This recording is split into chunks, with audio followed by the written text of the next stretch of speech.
I just had to make this video because I had to get something off my chest. Invincible, title card character. He's not a superhero.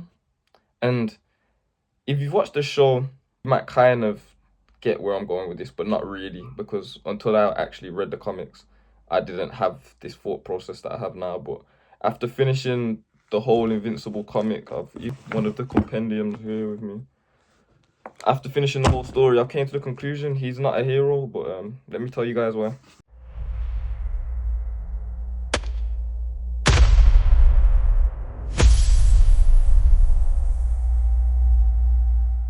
Why is Invincible not a hero? Am I clickbaiting? Kind of, but nah, you know what? I'm not even clickbaiting, but so let's just take it back to the beginning. Invincible starts off as someone who wants to be a superhero. He looks up to his dad. His dad's the world's greatest superhero as far as he knows, and he wants to follow in his footsteps. Obviously, shortly after that, his whole perception gets warped when obviously he finds out the truth about his dad. I don't need to get into all of that if you're watching this video. I assume you know the basic story of Invincible. So yeah, once he finds out his dad's truth and who he really is, that sort of warps his whole perception of who he is because this whole time he's wanted to be his dad. There's a great scene in the first season where Mark pretty much tells his dad, I want to do what you do. I want to be just like you. You will be, son.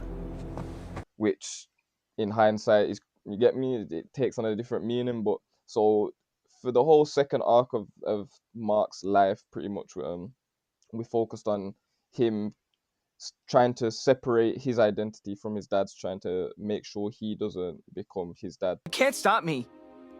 I don't need your permission to be a superhero. You know who else said that to me? I'm not my dad.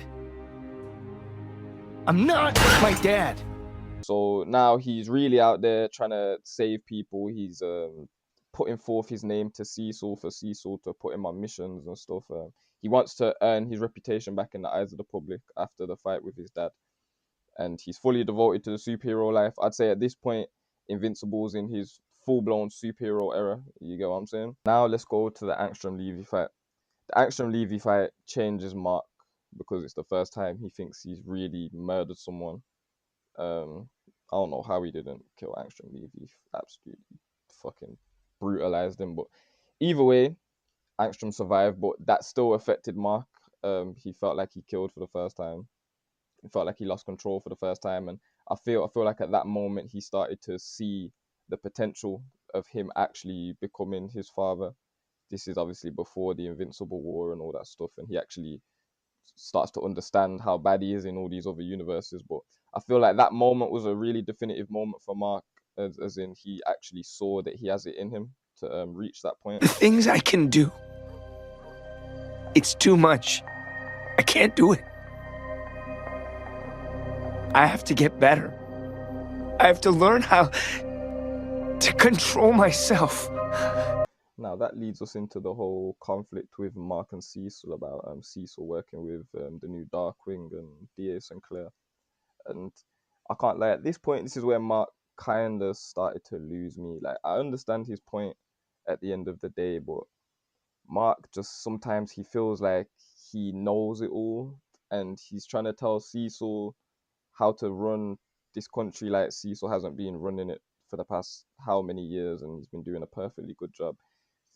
Cecil, up until that point, hadn't really given Mark a reason to not trust him.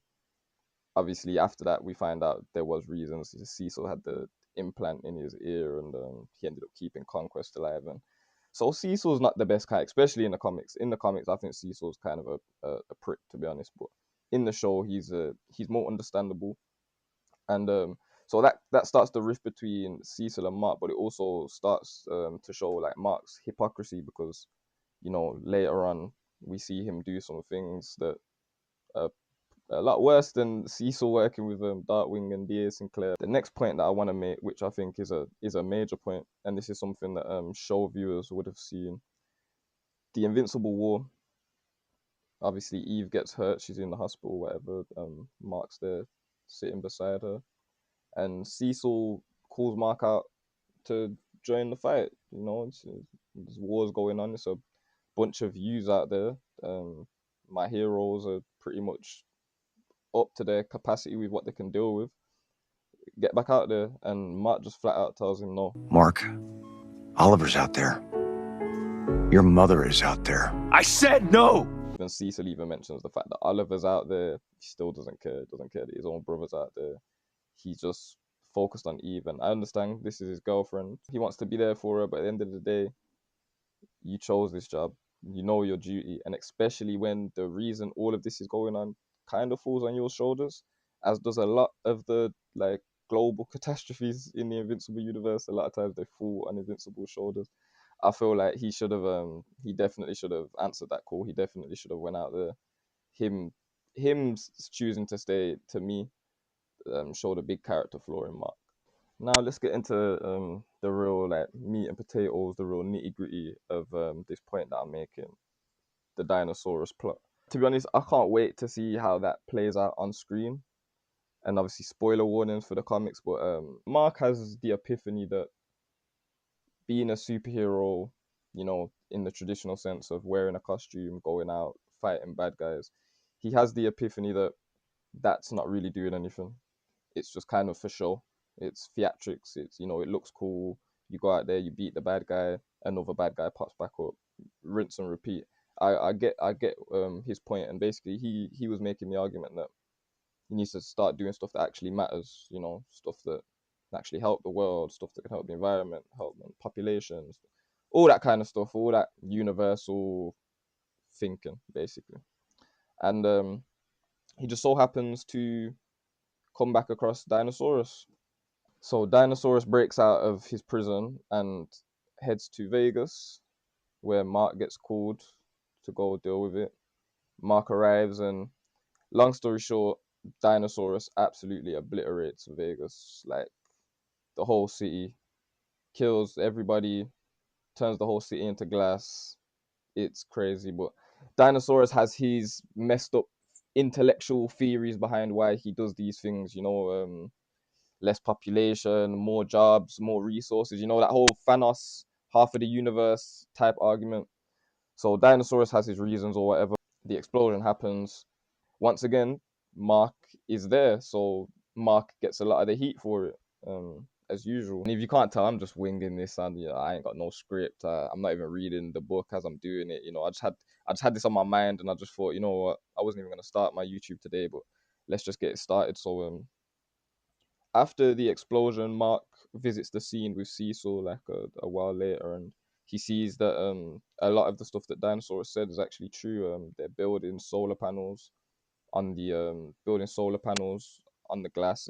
I can't fully explain it, but basically they're using this area now as a way to generate energy. You get what I'm saying? It's actually kind of worked out in the long run. And Mark sees this, and it kind of triggers a light bulb in his head. And, you know, he kind of starts to think, well, like maybe dinosaurs was onto something. And obviously, Mark was already kind of thinking down this line of thought. So this is where Mark gets crazy for me. This is where he officially stops himself from being a superhero. He breaks Dinosaurus out of jail, out of GDA confinement.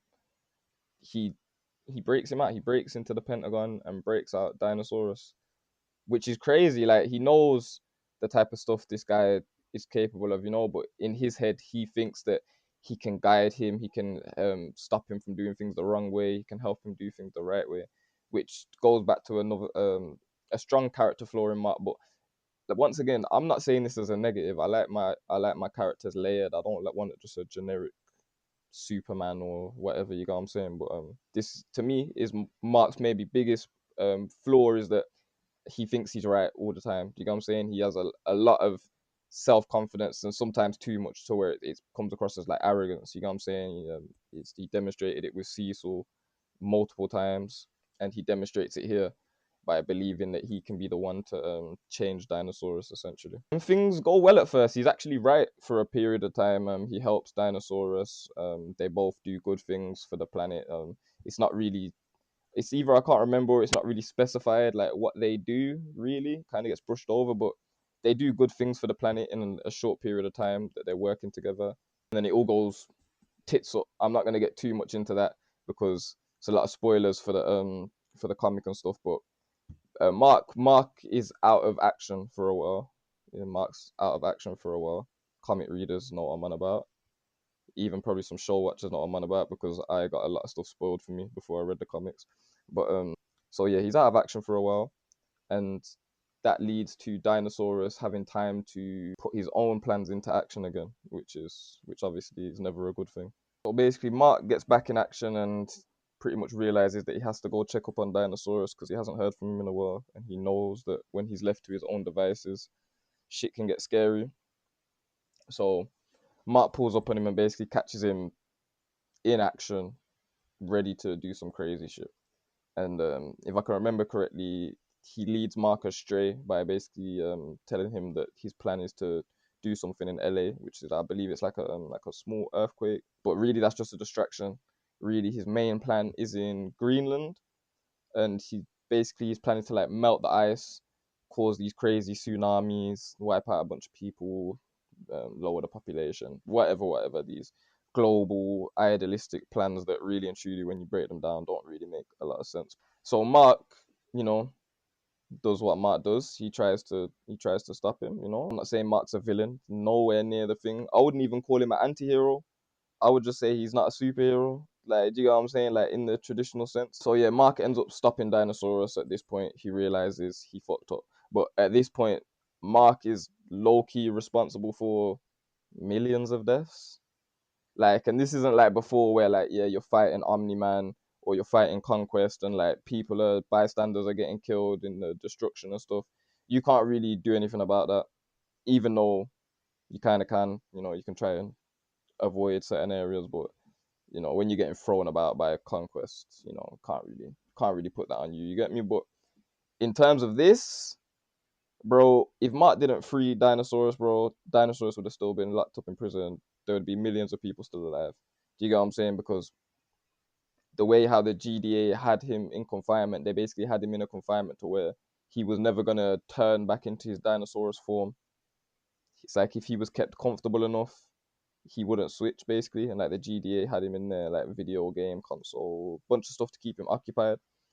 So he wasn't gonna switch back to Dinosaurus. He was cool in there. He actually didn't want to leave, like the actual man underneath Dinosaurus. He actually wanted to stay there. He didn't want to leave. Invincible like coerced Dinosaurus to come out because he knew Dinosaurus would want to. So this is on Invincible, okay? Like all these deaths are on him, bro. Like millions of deaths are on him. He even sits down and has a conversation with Cecil where he basically expects Cecil to arrest him, and then Cecil hands him an earpiece and says, "No, I work with criminals. I don't mind working with criminals." Which obviously takes us back to what I was talking about earlier in the video, which is his conflict with Cecil, and it was how I was saying about how hypocritical Mark can be sometimes. And obviously, this is much later on in the series, compared to that point. So you can't really hold him accountable for his change of thought from there to then. He saw a lot in that time, he learned a lot in that time. At this point in the series, Mark is a terrorist, like really and truly. Like, you get what I'm saying? Like, if you broke a terrorist out of prison, started to work with that terrorist, and then that terrorist then ends up causing a catastrophe that kills millions of people.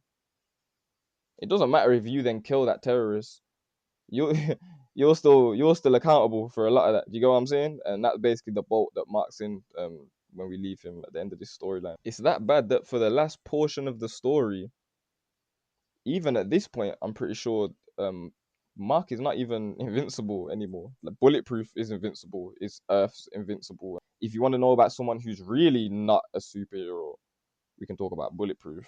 But that's for another video. But that guy is fucked. That guy is fucked up. He's one of the most fucked up characters in the whole series. Last thing I really want to talk about, and you saw it in the thumbnail, so you've probably been waiting for me to get to that point. But the being a hero is bullshit.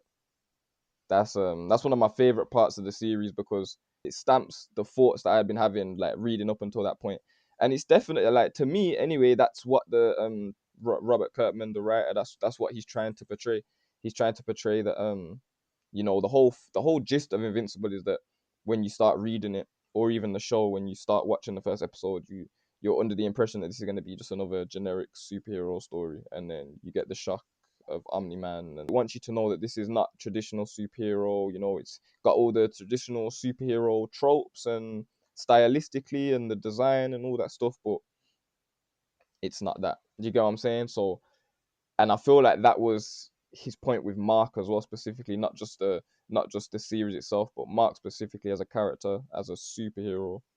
He has the costume, he has the charisma, he has the powers, he has everything. He has the world, he has everything in terms of how to be a traditional great comic book superhero, which is why I actually love the choices that Robert Kirkman took with, Invincible being, well, not, well, Mark being somewhat a conflicted character. He's a good person. Don't ever get it twisted. He's a good person. He definitely has a good heart, but he's definitely conflicted. He definitely has a dark side. He definitely has an arrogant side. Even just go back to season one. That first when his mum tells him to, get in the house or something. He says, "Make me." Get inside right now. Make me. You know, it's a little scene, and it's kind of played off as him just being stupid. But for him to even do that, for him to even do that shows you from back then. He's always had a little bit of a twisted side to him. You know what I'm saying? And the whole plot with Dinosaurus brings that out even more to the forefront, I think, as well, because at that point, Mark's probably the most mentally unstable that he's been. After everything that he'd been through up until that point. Yeah, sorry, I went off on a little tangent, but yeah, back to being a hero is bullshit. That's one of my favorite moments. Frag has Mark's daughter. And I was reading this scene. It's a very tense scene. I can't wait to see how it plays out in the show. But Frag has Mark's daughter. He can literally, Frag. He could kill her in less than a second. But Mark also has Frag's son, and he has him, you know, in the palm of his hands, and he can also do as he wants. So it's a bit of a standoff, It's instead of a standoff with two guns, they're standing off with each other's children, like who's gonna kill who first. And Frag basically tempts Mark. He pushes Mark. He basically tells him, I know you won't do anything. I know you have this mindset, basically. Can't speak, my bad. But you have this superhero mindset. You won't do it. You do everything for the better good and this and that, this and that. And then Mark looks him dead in his eyes and he tells him being a hero is bullshit. And he fucking squashes his head. Squashes his head like paper mache in front of him. Now don't get it twisted, he gets what's coming to him, because about 5 seconds later, Frag rips him in half like a fucking piece of paper, bro. Like, it's not, you get me? It's not a game. Like, Mark fucked around and found out. He definitely fucked around and found out. So yeah, I know this video was just a lot of rambling and stuff. I'm just getting used to this YouTube thing, so I'm not really, I'm just kind of winging it. But I had to get this off my chest, man. It's just I finished reading the compendium, and that was just like one of my main thoughts. Was just like, right, like, Invincible is really not a superhero. Like, I always knew it wasn't traditional superhero stuff or whatever, but it's like, damn, he's really just going through a lot of conflicting circumstances, and his mind and his heart are all over the place. They're in different places a lot of the time. He has a lot of different perspectives in his ear. You got to think he's got his dad, who's now the emperor of the Viltrumites, and he has his certain ideologies that they've been brought upon, and then he has people like his mom and Eve who have completely different ideologies. Then he has someone like Cecil who's kind of like a balance in between all of them. So Mark does have a lot. He has a lot on his plate. He has a lot on his mind, and I feel like he did the best with the cards he was dealt. And he made some mistakes along the way, but them mistakes don't define him as a character though. And I think overall the series does a great job, not just with Mark, but with all the different characters, and giving them depth. No characters one dimensional, just take someone like Omni Man, for example, and that's clear as day. Like, this guy does a complete 180, and then another maybe a 60-degree back this way once he becomes Emperor, But that's for another day. That's for another story. But thank you for tuning in today. It's been Roll the Dice Comics. Until next time. Bow.